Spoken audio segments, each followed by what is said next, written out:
नमस्ते friends, आज आपण उन्हाळी वाळवणातील पौष्टिक असा पापड बनवतोय। लहान मुलांना हे पापड फार आवडतात, शिवाय चविष्टही लागतात।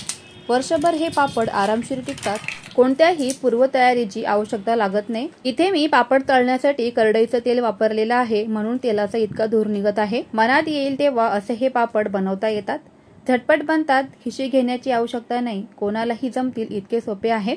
तुम्हाला जर का माझ्या सर्वच रेसिपीज आवडत असतील तर चॅनेलला जरूर सबस्क्राइब करा। नवनवीन व्हिडिओच्या अपडेटसाठी बेल आयकॉन देखील प्रेस करा। चला तर मग फ्रेंड्स, पटकन वेळ न घालवता रेसिपीला सुरुवात करूयात। तांदळाच्या पिठाचे असे हे पौष्टिक पापड बनवण्यासाठी इथे मी 2 वाटी तांदळाचे पीठ घेतलेले आहे। आता हे पीठ मी घरीच तयार केलेले आहे। रेशनचे साधेच तांदूळ इथे आपल्याला हे पीठ बनवण्यासाठी वापरायचे आहेत। त्यासाठी मी तांदूळ घरी आणल्यानंतर स्वच्छ धुवून घरातच फॅन खाली वाळवले आणि त्यानंतर गिरणीमधून बारीक असे दळून आणलेले आहेत। आता इथे आपल्याला या 2 वाटी तांदळाच्या पिठामध्ये पापडखार घालायचा आहे पाव चमचा, त्यानंतर मीठ घालायचं आहे चवीप्रमाणे, पांढरे तीळ आणि इथे जिरे घालायचे आहेत। आता मीठ जे आहे ना ते अगदी चवीप्रमाणे घालायचे, खूप जास्त मीठ घालायचे नाही, कारण मग पापड सुकल्यानंतर त्यांची साईज जी आहे ती लहान होऊन जाते आणि मग मीठ खूप जास्त होतं। त्यामुळेच आहे ना अगदी मीठ बेताचं घालायचं आहे। तर सर्व साहित्य या पिठामध्ये या पद्धतीने मिक्स करून घ्यायचे। आता या तांदळाच्या पिठामध्ये आपल्याला बीटरूट घालायचं आहे। त्यासाठी इथे मी एक संपूर्ण बीटरूट असं या पद्धतीने साल काढून घेतलेलं आहे। बारीक तुकडे करून घ्यायचे, म्हणजे मिक्सरमध्ये हे चांगले दळले देखील जातात।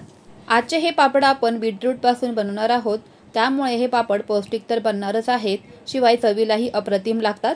एकदा माझ्या या पद्धतीने तुम्हीही हे पापड नक्की करून बघा, तुम्हा सर्वांनाही नक्कीच आवडतील याची मी खात्री देते। चला तर मिक्सरच्या भांड्यामध्ये आता हे सर्वच बीटरूट घालून घ्यायचे। त्यानंतर चवीसाठी यामध्ये मिरची पावडर घालायची आहे। तुमच्या घरामध्ये जर का लहान मुलं हे पापड खाणार असतील तर मिरची पावडर नाही घातली तरी पण चालेल। जरा देखील पाणी न घालता मिक्सरमध्ये याची बारीक अशी पेस्ट आपल्याला इथे बनवून घ्यायची आहे, परफेक्ट। बीटरूटचे जर का जाडसर तुकडे राहिले असतील तर पुन्हा हे मिक्सरमध्ये बारीक फिरवून घ्यायचं आहे। तयार केलेलं हे बीटरूटचं जे मिश्रण आहे ते आपल्याला वाटीमध्ये घालायचं आहे, कारण आपण जे तांदळाचं पीठ घेतलेलं आहे सुरुवातीला 2 वाट्या मोजून, त्यासाठी आपल्याला पाणी ॲड करायचं आहे। पापडाचे पीठ तयार करण्यासाठी पाण्याचंही प्रमाण परफेक्ट व्हावं यासाठी आपल्याला अशी ही प्रोसेस करायची आहे। आता पुन्हा मिक्सरच्या भांड्यामध्ये जे काही बीटरूटचं मिश्रण उरलेलं आहे त्यामध्ये थोडंसं पाणी घालून आपल्याला या पद्धतीने हे काढून घ्यायचं आहे, कारण हे मिश्रण देखील वाया जाता कामा नये। सुरुवातीला आपण 2 वाट्या तांदळाचं पीठ घेतलेलं आहे, त्यासाठी 2 वाटी पाणी इथे घ्यायचं आहे, म्हणूनच 2 वाटी इथे आपण हे बीटरूटचं मिश्रणाचं इथे पाणी तयार करून घेतलेलं आहे। तयार केलेलं हे बीटरूटचं पाणी आता एका पातेल्यामध्ये घालून घ्यायचंय, कारण आपल्याला हे पाणी कडकडीत असं तापवून घ्यायचंय किंवा गरम करून घ्यायचंय। 2 वाट्या तांदळाच्या पिठासाठी 2 वाटी पाणी हे अगदी परफेक्ट प्रमाण आहे। साहित्यांचं अचूक प्रमाण झालं ना की पदार्थही परफेक्टच बनतो। बीटरूटच्या या पाण्याला आता आपल्याला मस्त अशी उकळी काढून घ्यायची आहे। पिठामध्ये आपण बऱ्यापैकी मीठ घातलेलं आहे, त्यामुळे इथे या बीटरूटच्या पाण्यामध्ये मीठ घालण्याची आवश्यकता नाही। चला तर पाण्याला मस्त अशी उकळी काढून घेऊयात। उकळलेलं सर्वच पाणी आता या पिठामध्ये घालून घ्यायचं आहे। तांदळाचे पापड बनवायचे म्हणजे खिशी घ्यायची, त्यानंतर हाताला अगदी चटके बसतात आणि त्यानंतर पीठ मळून घ्यायचं, तर त्यापेक्षा ना ही अगदी सर्वात सोपी पद्धत आहे। या पद्धतीने गरम उकळतं पाणी या पिठामध्ये घालून घ्यायचं आहे आणि त्यानंतर पीठ थोडंसं थंड झाल्यानंतर सुद्धा आपण हे पीठ मळून घेऊ शकतो। त्यामुळेच आहे ना इथे अगदी सोप्या पद्धतीने तुम्हाला मी इथे हे पापडाचं पीठ मळण्याची प्रोसेस सांगितलेली आहे। या पद्धतीने पीठ मिक्स करत असताना चमच्याने सर्वच या गाठी झालेल्या आहेत त्या मोडून घ्यायच्या आहेत, म्हणजे आपल्याला पुढे पीठ मळण्यासाठी खूपच सोपं होऊन जाईल आणि हातांना चटके देखील बसणार नाहीत। हलकंसं पीठ गार झाल्यानंतर हातांना सहन होईल या पद्धतीने आपल्याला हे पीठ जे आहे ना ते मळून घ्यायचं आहे। आता हे पीठ मळून घेत असताना हातांना चटके बसू नये म्हणून ना यामध्ये थंड पाण्याचा वापर करायचा आहे आणि पुन्हा हे आपल्याला पीठ इथे मळूनच घ्यायचं आहे। घट्टसर असं हे पीठ इथे मी भिजवून घेतलेलं आहे। चला तर लगेचच पुढची प्रोसेस करूया। आता इथे मी एक असा कॉटनचा स्वच्छ धुतलेला कपडा घेतलेला आहे। कढईमध्ये असं पाणी ठेवायचं उकळण्यासाठी आणि या कपड्यामध्ये आपल्याला आपण जे पीठ तयार केलेलं आहे त्याचे इथे गोळे बनवून आपल्याला वाफवून घ्यायचे आहेत। तुम्हाला जर का इथे या पद्धतीचा कपडा वापरायचा नसेल तरी पण चालेल, तुम्ही हे डायरेक्ट सुद्धा वाफवून घेऊ शकतात। या पद्धतीने पातळ पातळ असे आपल्याला उभे लांबट इथे गोळे तयार करून घ्यायचे आहेत आणि हे सर्वच अगदी मध्यम गॅसवरती 15 ते 20 मिनिटं वाफवून घ्यायचे आहेत, म्हणजे हे पीठ आतपर्यंत छान असं शिजलं देखील जातं। चला तर यावरती झाकण ठेवून 15 ते 20 मिनिटं पीठ मस्त असं शिजवून घेऊयात। 15 ते 20 मिनिटांनंतर आपलं पीठ इथे शिजून तयार झालेलं आहे। वाफेचं जे काही पाणी आहे ते मी या कपड्यावरती जसं टाकून घेतलेलं आहे। आता आपल्याला हळूवारपणे हे जे पीठ आहे ना ते ओपन करायचं आहे आणि एका ताटामध्ये हे सर्व जे गोळे आहेत ना ते काढून घ्यायचे आहेत। या पद्धतीने तुम्ही कपड्याचा वापर करून सुद्धा हे पीठ मळून घेऊ शकता किंवा मग स्मॅशरचा वापर करून सुद्धा हे जे गोळे आहेत ना ते आपल्याला फोडून इथे हे पीठ जे आहे ते मस्त असं मऊसूत करून घ्यायचं आहे पेढ्यासारखं।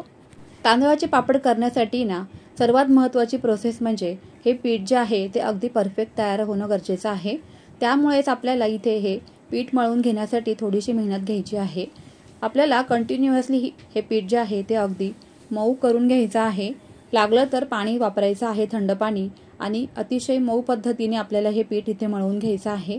अजिबात जाड किंवा कडक असं घट्ट हे पीठ ठेवायचं नाही, अगदी मऊसूत आपल्याला पीठ इथे भिजवून घ्यायचं आहे। असं केल्यामुळे ना पापड अगदी चिरत नाही, तुटत नाही किंवा त्यांना तडे वगैरे जात नाही, मस्त असे पापड इथे बनवून तयार होतात। थोडंसं इथे मी पाण्याचा वापर करून अगदी मऊ हे पीठ इथे तयार करून घेते। पीठ तयार करत असताना हातांना अजिबात हे पीठ चिकटता कामा नये। गोळी बनवल्यानंतर या पद्धतीने अगदी मऊ पेढ्यासारखं आपल्याला इथे पीठ तयार करून घ्यायचं आहे परफेक्ट। आता हे पीठ थोडंसं झाकून ठेवायचं आणि त्यानंतर लगेचच आपण या पिठाचे मस्त असे एकसारख्या आकाराचे गोळे बनवून घेणार आहोत, म्हणजे आपल्याला पापड लाटायला खूपच सोपं होऊन जाईल आणि पापडसुद्धा एकसारख्या आकारामध्ये बनवून तयार होतील। पोळपाटावरती या पद्धतीने पिठातलं काही पोर्शन घ्यायचं आहे आणि अगदी मी दाखवते त्या पद्धतीने हे पीठ पुन्हा एकदा वळवून घ्यायचं आहे। पीठ अजिबात पोळपाटाला किंवा हाताला चिटकत नाहीये, अगदी परफेक्ट मऊसूत असं आपलं इथे पीठ बनवून तयार झालेलं आहे। त्यामुळेच आहे ना पिठासाठी पाण्याचं अगदी अचूक प्रमाण घेणं महत्त्वाचं आहे। तुम्ही सुद्धा मी सांगितल्याप्रमाणे पीठ आणि पाण्याचं प्रमाण घ्या, तुमचे सुद्धा पापड इथे मस्त असे बनवून तयार होतील। तुम्ही इथे पाहू शकताय पीठ असं कट करत असताना सुरीला सुद्धा पीठ अजिबात चिटकलेलं नाहीये, त्यामुळेच आहे ना पीठ अगदी परफेक्ट इथे बनवून तयार झालेलं आहे। एकसारख्या आकाराचे तयार केलेले हे गोळे जरा बाजूला ठेवूयात आणि इथे मी पापड लाटण्यासाठी बटर पेपरचा वापर केलेला आहे। त्यावरती हिंगाचं पाणी लावून घ्यायचं किंवा सुरुवातीला थोडंसं तेलाचा हात लावला तरीही चालेल। आता या पद्धतीने ही जी गोळी आहे ना ती आपल्याला पिठाची बटर पेपरवरती लाटून घ्यायची आहे।